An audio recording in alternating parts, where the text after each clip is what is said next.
அஸ்ஸலாமு அலைக்கும். Welcome back to days with Fowmi. இன்றைக்கி என்ன ரெசிபி பார்க்க போகிறோன்னா, வீடே மணக்கிற மாதிரி இறால் வச்சு இறால் பிரியாணி ரெசிபி தான் பார்க்க போகிறோம். வாங்க எப்படி செய்யலான்னு ஸ்டார்ட் பண்ணிடலாம். இப்போ 1 kg இறாவை க்ளீன் பண்ணி எடுத்து வச்சுருக்கேன். இப்போ இதில் வந்து தேவையான கொஞ்சமாக மசாலா தூள் சேர்த்து நம்ம ஊற வச்சு எடுத்துக்கலாம். அப்போ தான் உப்பு காரம்லாம் பிடிச்சி நல்லா இறா அந்த பிரியாணியோடு சாப்பிடும்போது டேஸ்ட்டாக இருக்கும். கொஞ்சமாக 1/4 ஸ்பூன் மஞ்சள் தூள், 1 ஸ்பூன் மிளகாத்தூள், 1 ஸ்பூன் மல்லித்தூள், கொஞ்சமாக உப்பு சேர்த்து நல்லா மேக்னேட் பண்ணி சைடில் வச்சிடலாம், ஊறட்டும். இப்போ நம்ம வந்து பிரியாணி பாட் அடுப்பில் வச்சுருக்கேன். பிரியாணி பாட் நல்லா ஹீட் ஆயிடுச்சு. இப்போ தேவையான ஆயில் சேர்த்துட்டு 100 கிராம் எண்ணெய் சேர்த்துக்கோங்க 1 kgக்கு.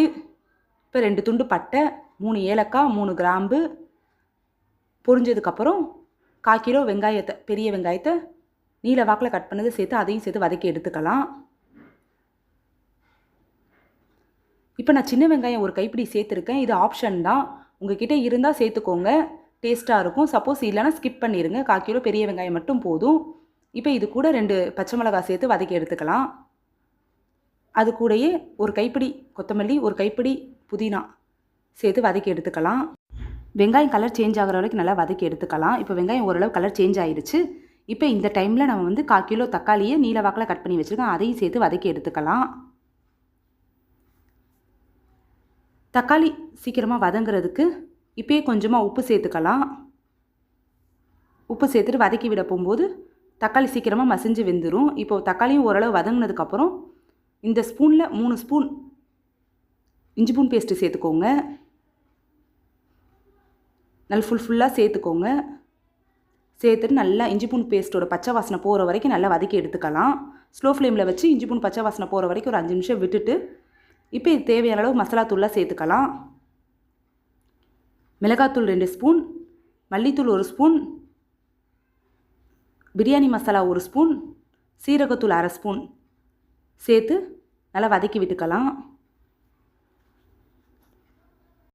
மசாலா தூளோட பச்சை வாசனைலாம் போகிற வரைக்கும் நல்லா வதக்கி எடுத்துக்கலாம் ஸ்லோ ஃப்ளேம்லேயே வச்சு. இப்போ பாருங்கள், நல்லா பச்சை வாசனைலாம் போனதுக்கப்புறம் எண்ணெய் தெளிஞ்சு வந்துருச்சு பாருங்கள். இந்த டைமில் வந்து இறாவை நம்ம ஊற வச்சுருக்க இறாவை இது கூட சேர்த்து நல்லா வதக்கி விட்டுக்கலாம். ஒரு 5 நிமிஷம் வதங்கினதுக்கப்புறம் 1 கப் தயிர், 1 கப் ஃபுல்லாக தயிர் சேர்த்துக்கலாம். சேர்த்து அதையும் நல்லா மிக்ஸ் பண்ணி விட்டுட்டு ஒரு 5 நிமிஷம் மிக்ஸ் பண்ணி விட்டுட்டு 5 நிமிஷம் ஸ்லோ ஃப்ளேமில் வச்சுட்டு இது கூட ஒரு லெமன், பெரிய லெமன், அதையும் புழிஞ்சு விட்டுக்கலாம். மீடியம் ஃப்ளேம்லேயே ஒரு 5 நிமிஷம் வச்சு விட்டுடலாம். இப்போ இந்த டைமில் நான் வந்து ஒரு அரை மணி நேரத்துக்கு முன்னாடியே பாஸ்மதி ரைஸை வந்து நான் ஊற வச்சு வச்சுருந்தேன். அதையும் க்ளீன் பண்ணி தண்ணியெலாம் வடித்து வச்சுருக்கேன். இப்போ தேவையான அளவு தண்ணி சேர்த்து, அளவு தண்ணி சேர்த்து இப்போ நான் 1க்கு 1.25 ஒரு அளவில் தண்ணி சேர்த்துருக்கேன். இப்போ 1 கப்பு அரிசிக்கு அதே கப்பில் 1.25 கப்பு தண்ணி சேர்த்துக்கோங்க. இப்போ நான் 1 கிலோ அரிசி எடுத்துருக்கிறேன், அதுக்கேற்ற மாதிரி தண்ணி சேர்த்துருக்கேன். 1க்கு 1.25 மெஷர்மெண்ட் கரெக்டாக இருக்கும், பர்ஃபெக்டாக நல்லா சூப்பராக உதிரியாக இருக்கும். இப்போ அளவு தண்ணி சேர்த்துட்டு இப்போ அளவு தண்ணி நல்லா சேர்த்ததுக்கப்புறம் இப்போ பாருங்கள் தண்ணி நல்லா கொதிக்குது. இப்போ இந்த டைமில் வந்து நம்ம அரிசியை சேர்த்துக்கலாம். அரிசி கண்டிப்பாக ஒரு 1/2 ஹவராவது கண்டிப்பாக ஊறியே ஆகணும்.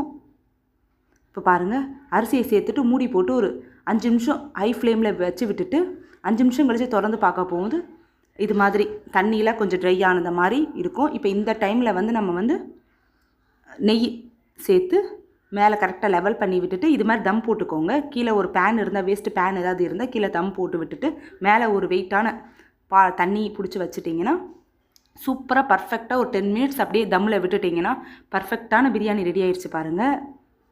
டக்குன்னு குயிக்காக ரெடி ஆயிரும் இறால் பிரியாணி.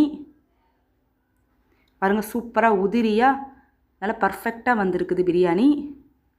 கண்டிப்பாக இதே மெஷர்மெண்ட்டில் ட்ரை பண்ணி பாருங்கள், சூப்பராக இருக்கும். இந்த வீடியோ பிடிச்சிருந்துச்சு லைக் பண்ணுங்கள், ஷேர் பண்ணுங்கள், சப்ஸ்கிரைப் பண்ணுங்கள். அஸ்ஸலாமு அலைக்கும்.